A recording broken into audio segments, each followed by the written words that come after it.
everyone. Welcome back to the course Introduction to Multi-Agent Systems. In today's lecture, we'll introduce the topic of consensus protocols. Now, what is consensus? Consensus simply means agreement among the individuals that are talking to each other. And what is protocol? A protocol is simply a rule which tells us how the agents are actually interacting with each other. So, what is a consensus protocol? Naturally, a consensus protocol is a rule that the agents use among each other such that they can all ultimately arrive at a consensus or agreement with each other. So, what exactly is a consensus protocol? Let's try to understand that.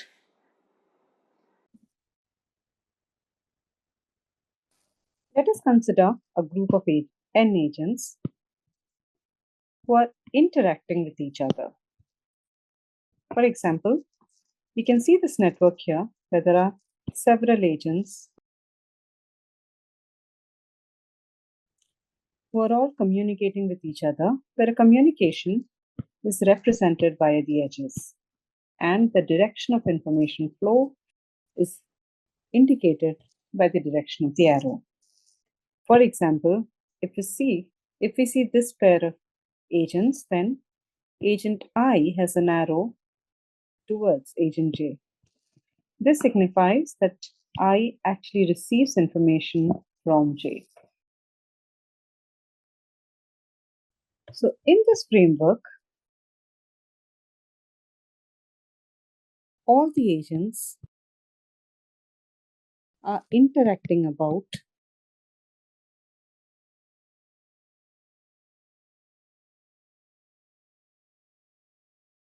some variable of interest.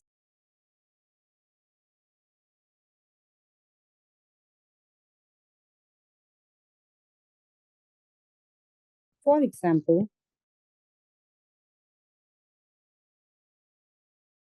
some likely topics of discussions in general could be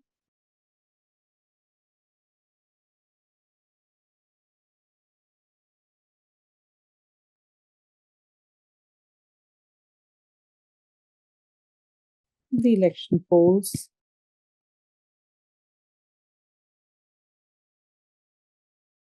outcome of a sporting event,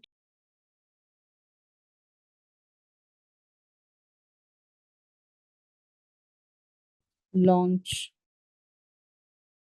of a new car and how people feel about it, new vehicle, etc. Now, what is our objective? In today's lecture, we'll introduce what we refer to as a consensus protocol. Now, what is a consensus protocol? In consensus protocols, we do a few things. The first thing is, for every agent I in the network,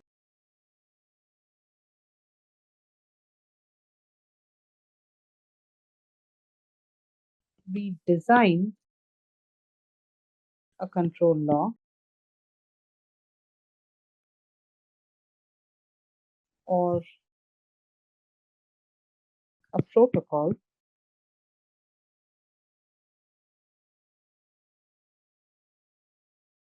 and then we or the design of the control law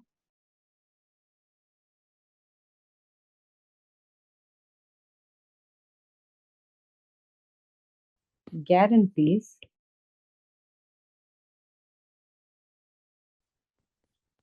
that all the agents eventually agree on some topic. Meaning, if xi is how the ith agent feels about a certain topic, ith agents state where I belongs to V or 1 to M. Then, in a consensus protocol, xi should be equal to xj for every i comma j belonging to the network after some amount of time. This is the desired behavior. Let's write it a bit more formally.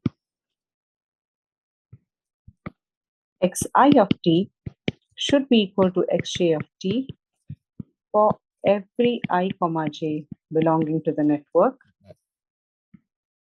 and for all time t greater than some t bar, which is greater than equal to 0. Okay, so this is a desired objective. We have a set of agents. We design some rules or protocols for them, which all of the agents follow. And then when they start following these protocols, it is guaranteed that eventually, whatever topic they're discussing about, they'll all agree with each other based on the control law. So what are the applications of these kind of algorithms? Are consensus protocols useful in any way? Now, to answer that question, we'll look at a few examples in today's lecture, which would motivate us to study this topic further. So the first example of interest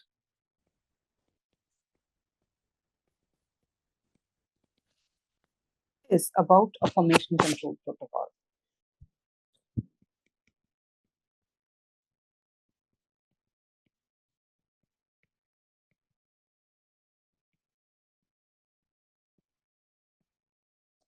Okay. Let's consider a set of UAVs who are required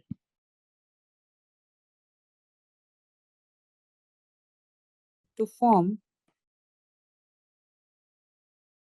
a circular formation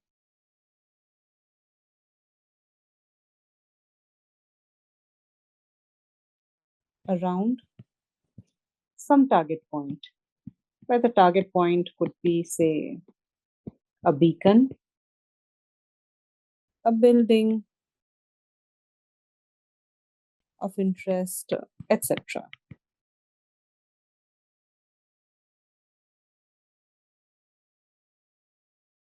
And what is the application of this, or what is the purpose behind the circular formation? It could be something as simple as surveillance.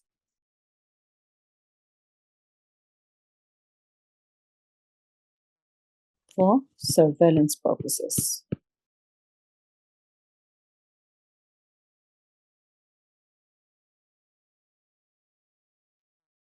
Then, where does consensus protocol fit in? Now, in the design, generally what is done is all of the agents are distributed equally around the edge target point. Let's mark the target point T. And all of the agents, as we can see, move around the target in a circular manner. But generally, as they move around the target, it is assumed that they have a uniform sensing radii, let us say, such that they can sense the neighbor only in this region. Similarly, let's mark the sensing radii of all of the agents.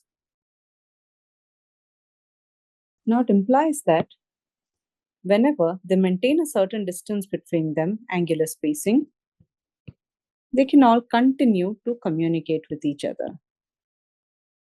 Meaning, in other words, let us define this angular separation by some angle alpha. So alpha of agent I, so if this is agent I, this angle is alpha I. If this is I plus 1, this is alpha I plus 1. Then alpha I should be equal to alpha j. Or again, let's write it a bit formally. Alpha I of t should be equal to alpha j of t for every t greater than some finite amount of time, T bar, or they could be in the formation from initially itself. So that's why we write T bar greater than equal to 0. Now this should hold for every I comma j belonging to the network. Meaning, for the formation to be uniform or for the agents to be uniformly spaced along the formation, ultimately all of them have to agree on a certain spacing between them, which should happen in a distributed manner. So, meaning all of the agents eventually achieve consensus on the value of the desired spacing. So, this is one of the examples. Now, let's discuss yet another example.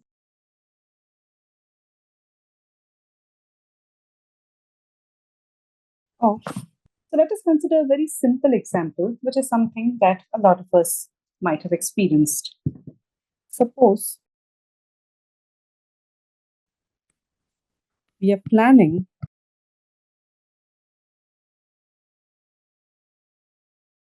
to have a reunion of, of some batch of students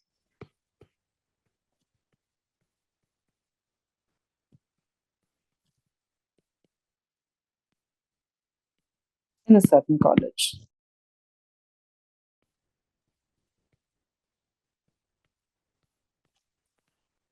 Now all of the students who have in that batch are distributed into several subgroups of friends, where, as we can see, A, B, and C form one partition, D, E, and F another. Similarly, this is another partition, and this is yet another partition.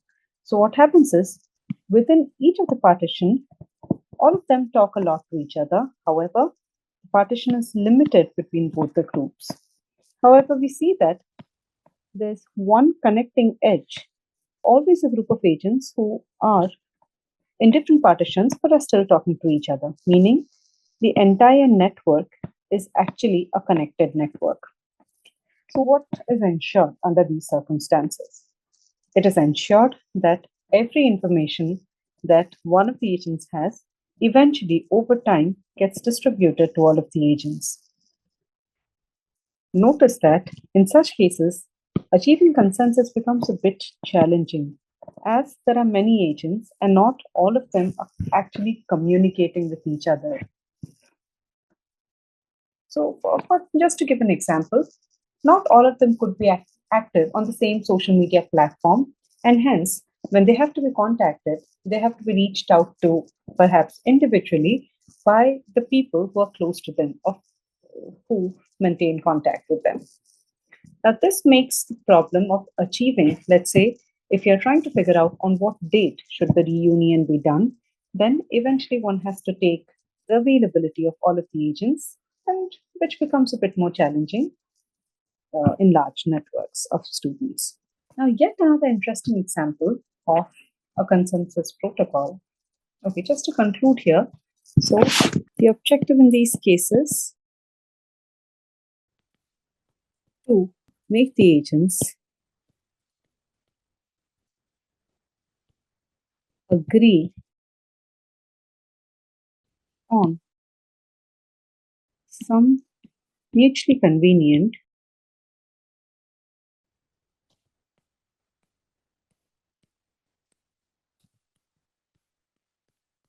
date of the reunion for the reunion.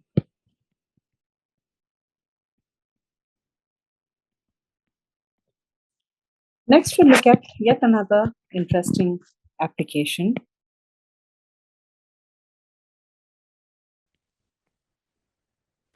which is in the area of wireless sensor networks.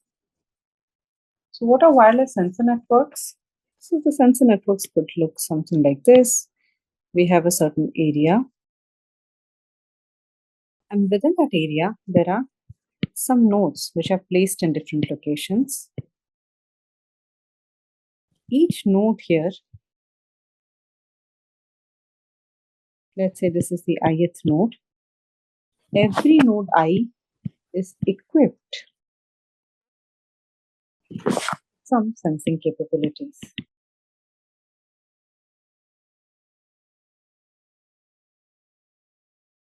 sensing capabilities.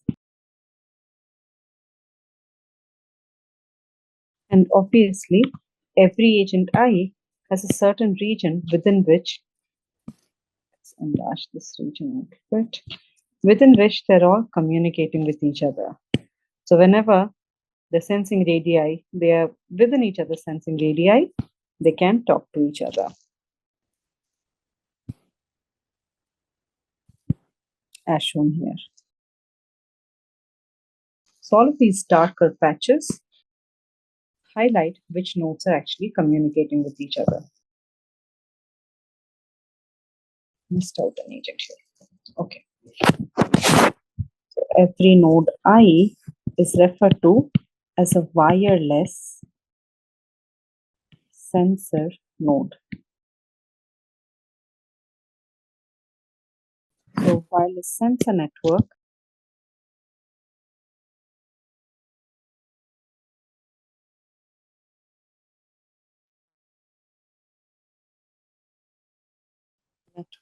also commonly referred to as WSN. What is it?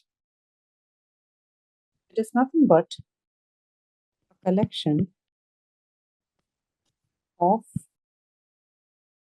spatially distributed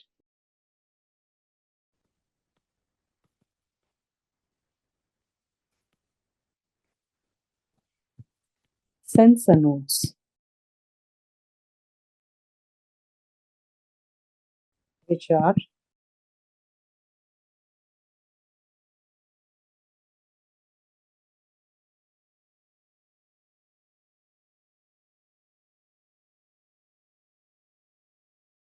every node is capable of.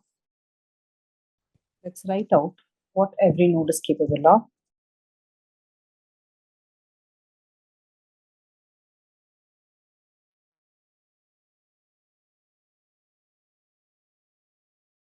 Performing a few operations, that is, sensing some environmental parameter, be it the temperature for thermal sensing, some environmental parameter,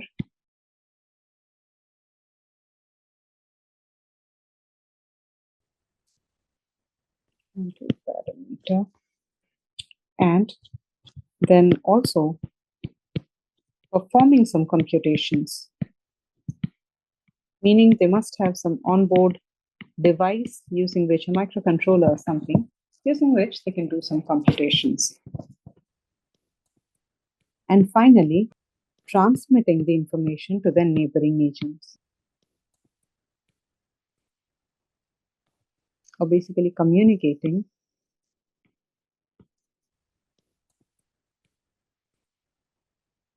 to the neighboring sensor node.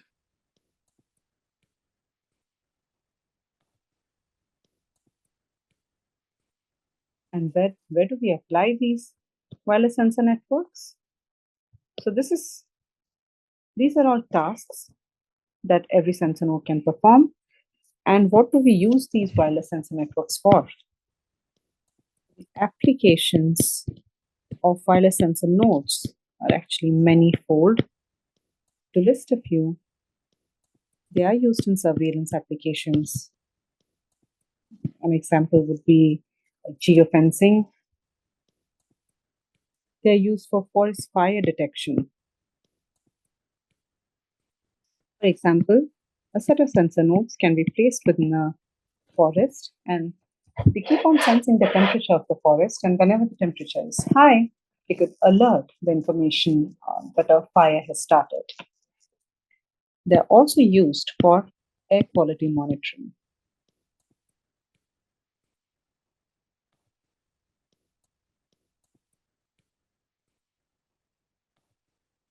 So these are some of the applications of wireless sensor networks. So how does consensus fit into the framework of a wireless sensor network? So the particular application of consensus in this setup that we will use is for the case of time synchronization in such networks. So let's highlight it. looking at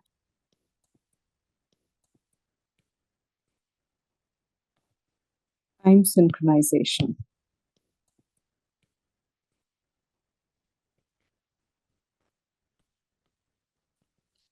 So what does time synchronization mean?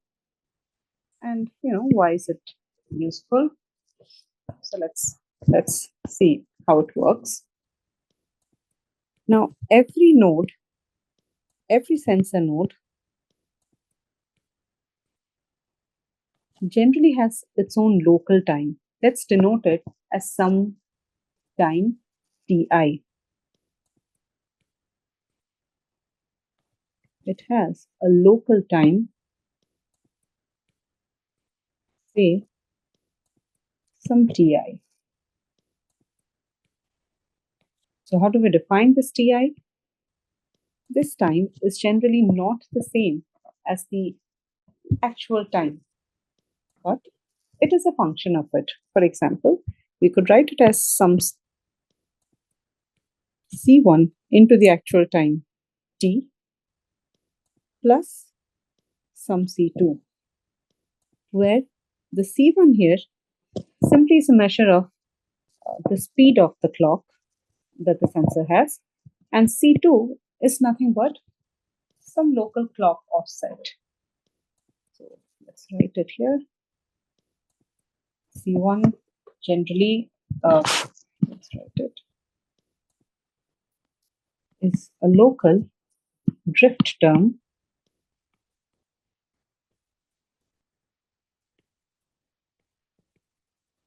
which gives speed of the clock,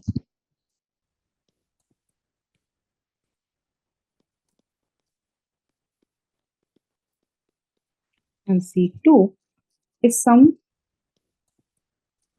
the offset.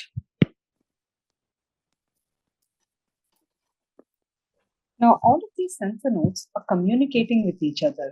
Now notice that the parameter t, which is actually the local time, of course, will not always match for all of the sensor nodes.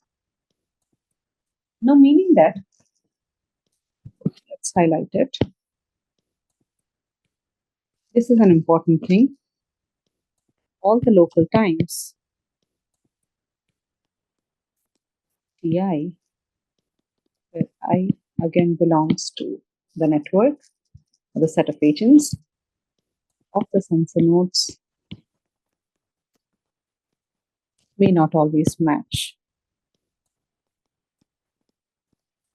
Meaning that the data that we collect might not actually be consistent. This causes the received data to be inconsistent, as all of them have now different timestamps. So we do not really know what is the actual, let's say if we are looking at a thermal sensing application, then suppose we have a sensor network where there are again multiple agents. Now, if they're sensing, let's say, now, if let's say the local clocks of, let's call them 1 and 2, T1 and T2, update are not the same, then what would happen is when they share the data, they might actually have different timestamps, meaning, let's say when T1 is equal to some final value T, to overcome this issue, what we do is we enable every sensor node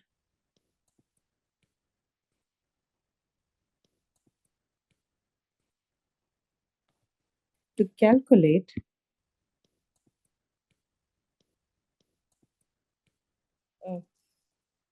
some other time, which we call as the actual time, say.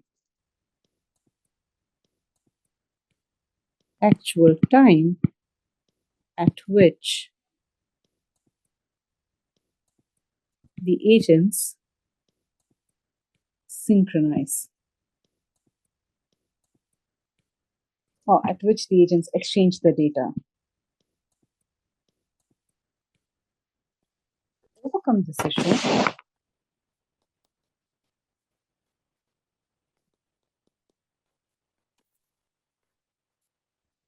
we design protocol. It's a consensus protocol, but we'll talk about it how.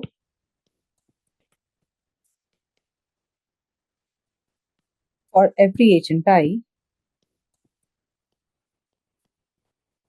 Now, what does this protocol do? The protocol is used to compute another time, which is referred to as, say, the adjusted time in the literature. Adjusted time for synchronization of the data, meaning when the agents are actually exchanging all the data, their clocks will be synchronized. So there will be no discrepancy or inconsistency in the received data. All of them will have the same timestamp, and which will actually be accurate. So how do people do it? Or how is it generally done? To do that, they propose some time, let's say t, which is actually a function of the local time. And the idea is, or the objective of the consensus protocol is to design a suitable algorithm using which, the objective of the consensus protocol is to finally have t of the agent I being the same as t of the agent j for every I comma j belonging to the set of agents, meaning all of the agents finally agree on the actual time at which they synchronize or at which they share their data. This is how time synchronization is carried out in wireless sensor networks. Now, consensus is applied in many other areas. One of them is also in opinion dynamics, where when people talk to each other, they try to agree on a certain topic, which is something which we'll discuss in detail later. However, just to highlight that there are many other applications of consensus protocols which motivate us to actually study as to how we can design these consensus protocols, how we can make sure that they work for different kinds of networks, and how can we ensure that they are fast enough, they're not too slow, and how can it be done in finite time. So these are certain aspects that we will be discussing in the coming lectures. So with this, I'll pause the lecture. I hope that now you're motivated to learn more about consensus protocols. In the next lecture, we'll talk about some aspects which affect the design of these protocols. Thank you.